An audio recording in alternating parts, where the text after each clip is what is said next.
Welcome to Women Lead, a production of the Women of Color Empowerment Institute. We are your host. I'm Bernadette Norris Weeks. I'm Kathy Eggleston. And I am Michelle Austin Pammies.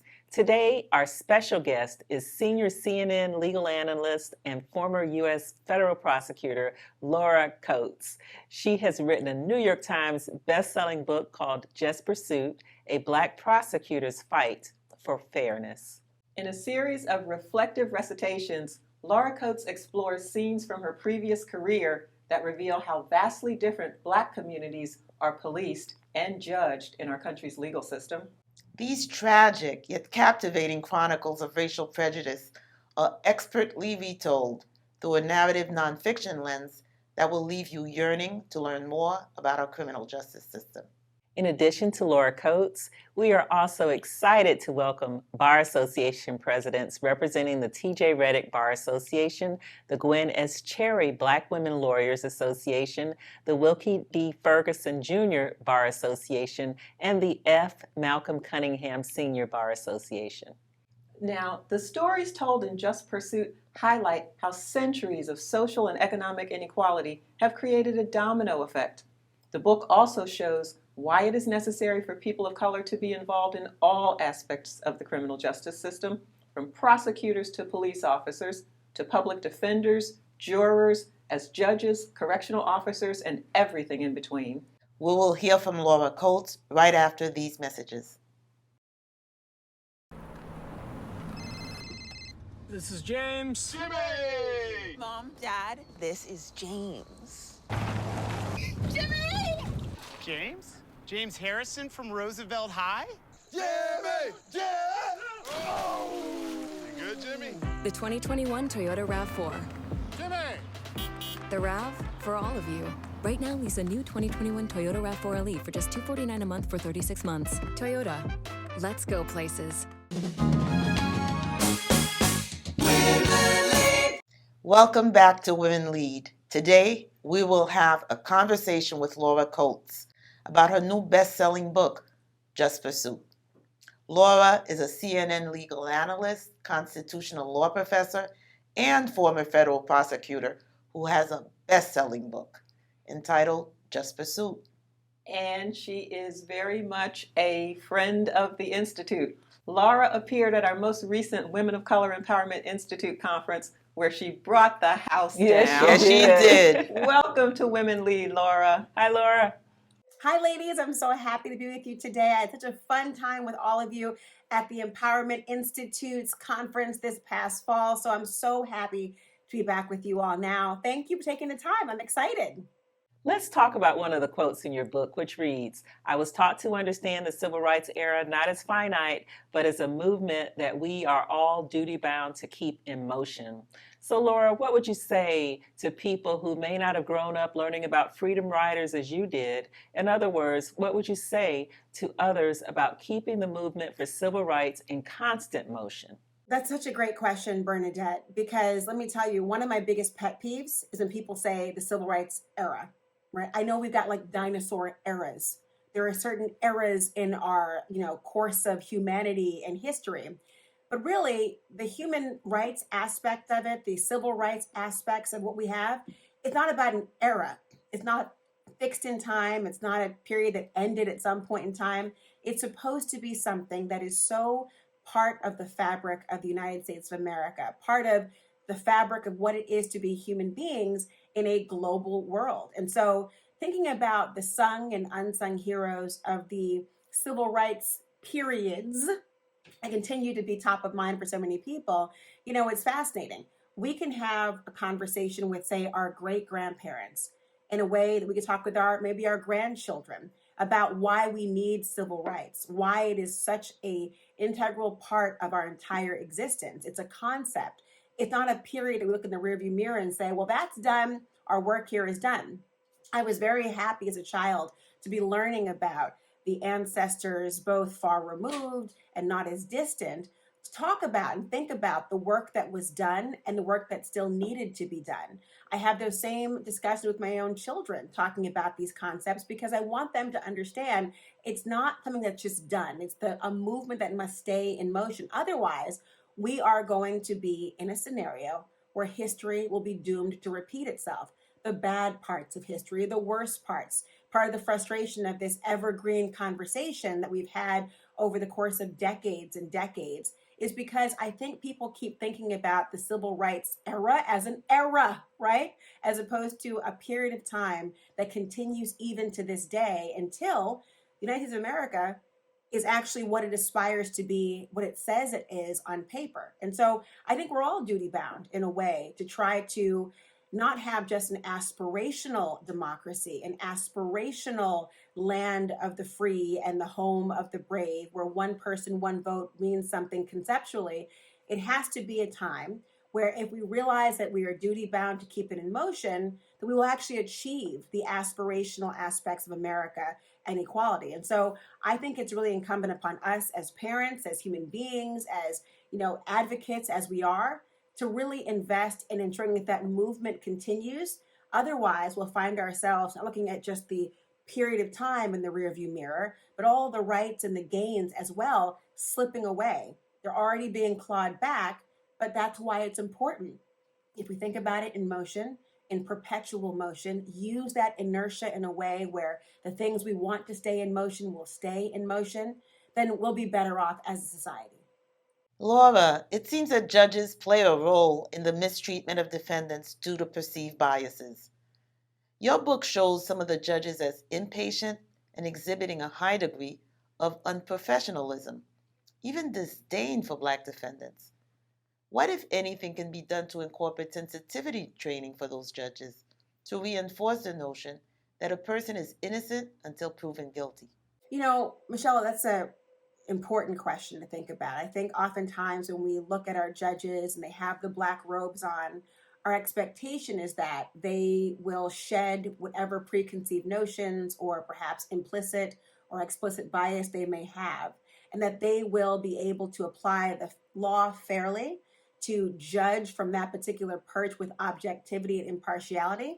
But in reality, they are human beings who come with the same level of bias and preconceived notions. And although they ought to be very well rehearsed and very well trained in understanding about that presumption of innocence and why it's so important to have due process, to have necessary guardrails, to ensure that the prosecution is meeting their burden of proof, and to ensure that just as I, as a prosecutor, when I stood up there and said, Laura Coates on behalf of the people of the United States, it necessarily included the defendant as well. Having guardrails through training, having guardrails to ensure accountability, having guardrails to ensure that the people who have this power don't have unchecked power, because as we all know, abuse of power can come when somebody feels as though they are not being held accountable for that, if there are no guardrails in place. And so there are moments, whether it's prosecutors or members of law enforcement or judges or anyone else, where we need to have the guardrails in place. Now, part of that can be through training to acknowledge the perhaps implicit bias that makes us complicit in undermining a pursuit of justice. And that's very important. But it's also about ensuring that just like we codify the things we want to deter, we have to still ensure that in a patchwork where individual prosecutors and judges have a great deal of power and discretion, that does not become unchecked, because it leads to emboldened behavior and amnesia about the things that really matter. So in the entire ecosystem of justice, guardrails must be in place, not just for the society, but for those who can wield tremendous power and influence. Laura, your book explored how vastly different Black communities are policed and judged in our country's legal system. For instance, in the chapter, That's Not Me, being Black was really the only charge against a man who was mistreated by the criminal justice system due to mistaken identity. He weighed substantially less, was much taller than the person believed to have committed the crime, and wasn't even close to the same complexion. If you were not as active as you were, that person's life could have been ruined. Laura, how pervasive is this type of scenario within the criminal justice system? Kathy, that chapter is one that I think about all of the time. Those scenarios that I describe. And in that case, it was a man who was arrested, charged with a crime that he said he did not commit. And obviously, the idea of someone asserting their innocence is not, something that you don't see every day. You see it thousands of times a day in every criminal courtroom. Right? You know this to be the case. We talk about the presumption of innocence. People are going to profess their innocence. This man was professing his innocence.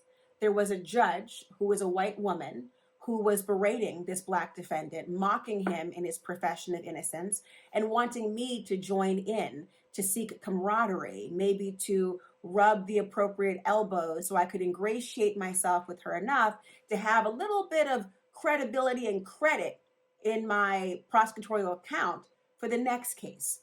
But in looking at that dynamic, I am not built that way. I could not look at the scene unfolding before me in this courtroom where this man was professing his innocence. He had a Black attorney as well. But I know, my lived experience as a Black woman, as a wife, as a mother, as a student of history, as a proponent of civil rights, I know that there are times that police officers get it wrong.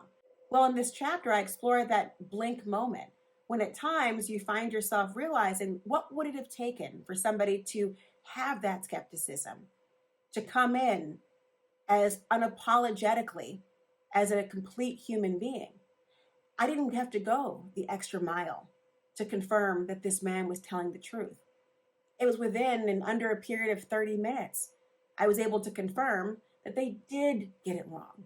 It was a case of mistaken identity. One of my best friends on earth is Judge J. Michelle Childs, who was considered by President Biden for nomination to the United States Supreme Court.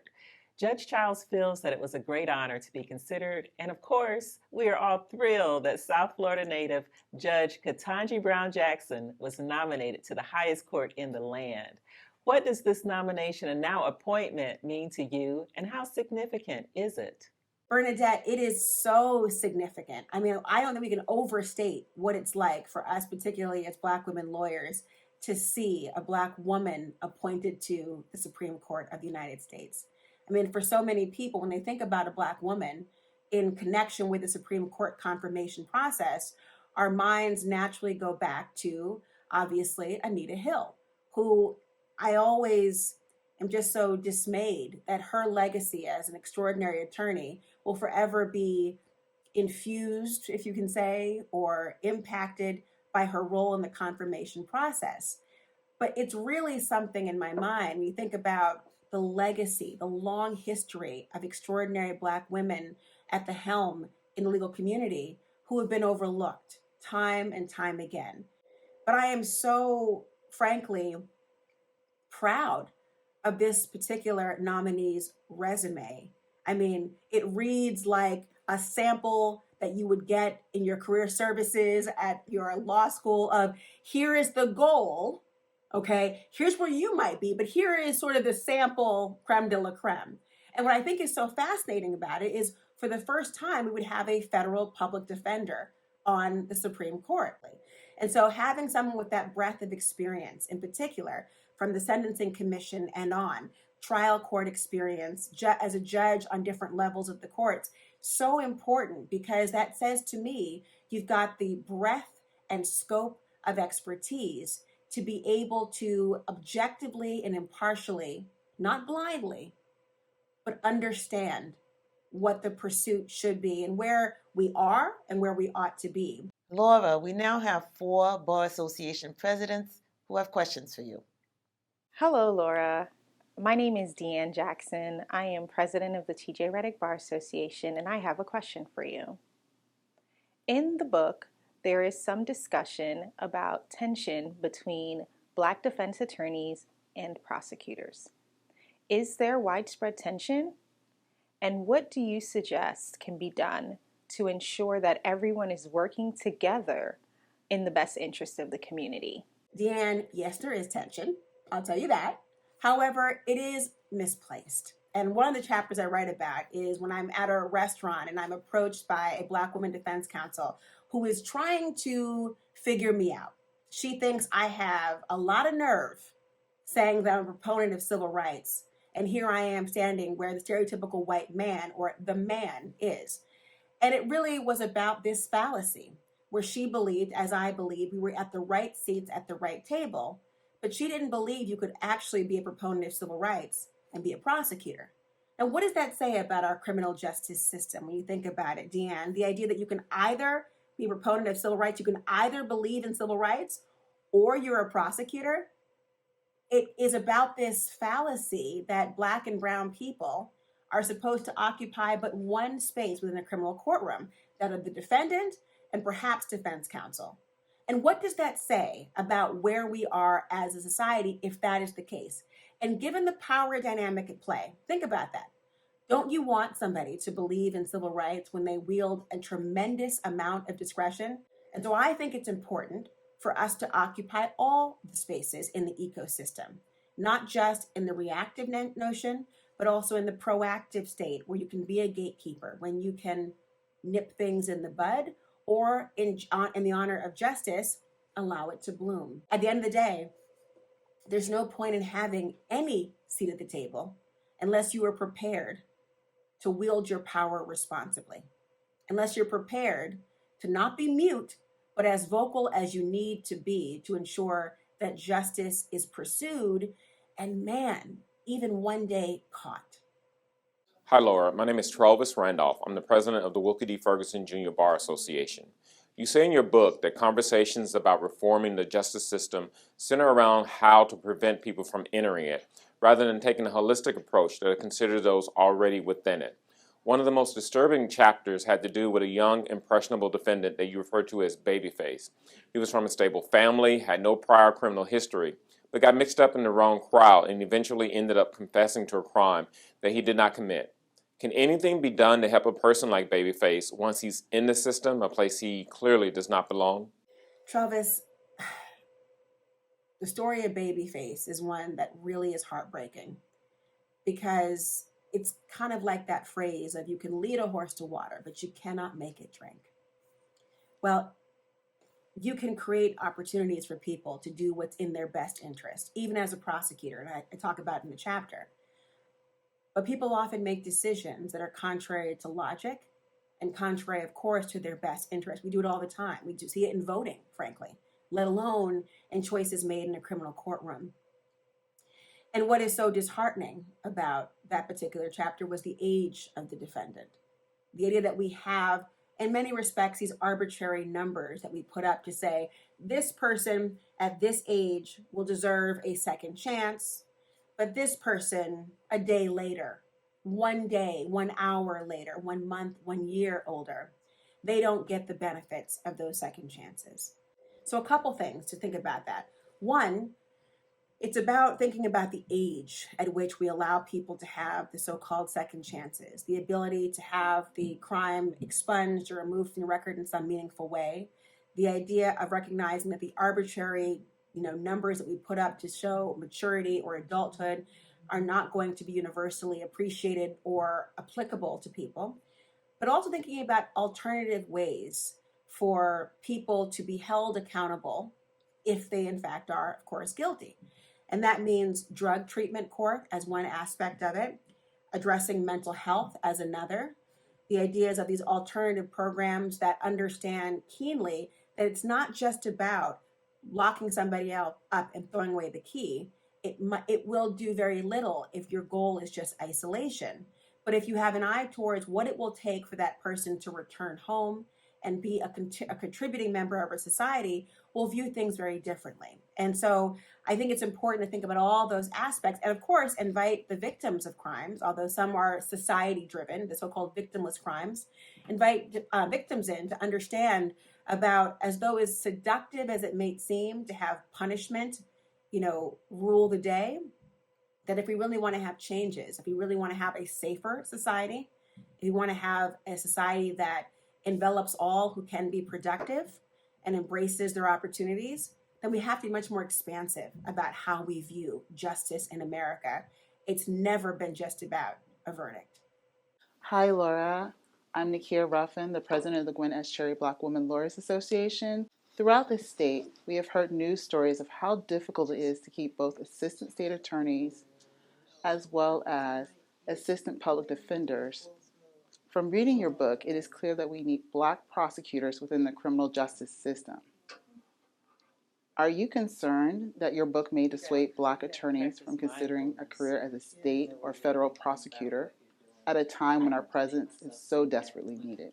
Nakia, I'm so glad for that question. I don't think that this book should dissuade somebody. I think what it should do is help you to vicariously experience some of the choices that need to be made and decide what you would do in that scenario. This book episodically allows people to vicariously come along on those journeys and decide for themselves what they would have done differently or where we think our society should offer the alternatives and change. There are moments you may find yourself saying, there was no alternative. There was no other choice. What could you have done? I point to chapter 1, for example, I hear often about, which is a person who was an undocumented person in this country who was the victim of a crime. And I was required, because of my office, to report this person because of an active deportation warrant to the immigration authorities. Now, certainly there are choices that can be made. And as we talk about all the time, we've got the freedom of speech in this country, and we can say whatever you want. That's true. You have freedom of speech. We know, of course, as lawyers, the First Amendment has limitations. We're talking about the government. But yeah, you can say whatever you want. It doesn't mean there's not personal consequences. You can say to somebody trying to, hire a hitman, you can say the words to that person. You're free to do so, but you won't be free once convicted for a hit on someone, right? Like, you can say what you want to somebody, but you'll be convicted for having threatened someone's life. There's a whole host of things that challenge this notion of, hey, there's no personal consequences. I point to that as an example because there are choices that I could have made throughout my career as a prosecutor. They came with personal consequences. They also noted the absence of alternative or viable alternatives. And for me, what I want people to do when you're reading this book and thinking about it is recognizing that there is the fertile soil when you recognize there's no alternative. That's where reform must happen. When you look around and say, well, hear what the law says, can nothing be done? Of course, more can be done. If the idea is, gosh, there's so much discretion, it should be guardrailed and checked and balanced. Is there nothing you can do? Of course, there are opportunities to do so. Are there ways to approach your interaction with law enforcement or the skepticism you bring? Are there ways to pursue the cases that the Supreme Court, through judicially created doctrines, doesn't necessarily want you to challenge, but they seem open to challenging precedent these days? So why not be in the position to navigate that effectively and impactfully? So I want people to look at this and understand, what could I have done? Or, acknowledge there's a chasm between what ought to be and what is. And lawyers are in an extraordinary position to fill that gap and align them in a meaningful way. And prosecutors are uniquely positioned to do so. And I think there should be more people in that role thinking about and being a proponent of civil rights, not an either or. And I'm in my workout, in my boot camp workouts, dying, I'm thinking to myself, my mantra, I can do hard things. I can do hard things. No one said that trying to have a civilized society full of bias, full of the impact of race, full of misogyny and sexism and anti-Semitism and Islamophobia, full of those who profess to believe in a democracy and they undermine every chance they get. No one should pretend to believe that's going to be easy, but do it anyway. Do it because you must have a seat at the table that wields the power, that provides not only a voice for the voiceless, but also helps to ensure that justice is achievable and tangible and not tainted by those who just covet power inexplicably, frankly. Hi, Laura. My name is Denise Mutumba, and I'm with the F. Malcolm Cunningham Senior Bar Association. In your book, you mentioned that race permeates our entire justice system and even how some define who justice is intended for. In one chapter, you describe a young woman who had been raped, displayed nervous and awkward tendencies, and was inappropriately dressed. In this case, a judge did not mince words about the victim's appearance and even went so far as to say, no one who has been raped would have skipped down the aisle of the courtroom dressed like that. Since we know that there's little that can be done to change deep-seated biases people may hold? Should the justice system at all establish guardrails for such biases? Denise, it's an excellent question. And that chapter just reminds you so keenly that although we are in the era of the Me Too movement, as they say, where the mantra is believe women, in the court of public opinion, that perhaps is true. In a court of law, we are light years behind. Victim blaming and shaming is often par for the course. And it is so disturbing to see it come from those who you do not expect. You might believe, of course, it will come through the lens of those who are, of course, not well versed in being a juror for the first time they're in this scenario. And you think a judge who's seen it all, perhaps, would be somebody who would never engage in that behavior. In reality, you do see it from judges, from defense counsel as a strategy at times, from jurors. You see how this all plays in, from detectives at times as well. There absolutely must be guardrails. Prosecutors must be all the more steadfast in their resolve. Defense counsel, judges, and jurors in trying to make sure that we really are the society that we aspire to be, and that must play out inside of the courtroom. Great questions, Bar Association presidents. Thank you all. Laura, I could not put your book down. Congratulations on your New York Times best-selling book, Just Pursuit. As we wrap up the show, do you have any closing comments? I want to thank you all so much for having me and for allowing me to talk about this book. I'm so very proud that you have read it, that you are thinking about it, and that it begins the conversations we need to have. Please have a seat at the table. If you can get your foot in the door, you can get your butt on the seat. But let me tell you something. When you're there, do not be mute. Unapologetically enter that room. Take off those sociological blinders. They are luxurious, but they will never be productive. Bring your whole self. Bring who you are into the room and speak with authority from knowing who you are and who you want America to be. And I'll tell you, if we do that, if we can do that, we will not just pursue justice. We will actually catch it. Thank you so much for having me, guys. I really appreciate it. Laura, thank you for joining us today. That's our show for today. And until next time, be empowered.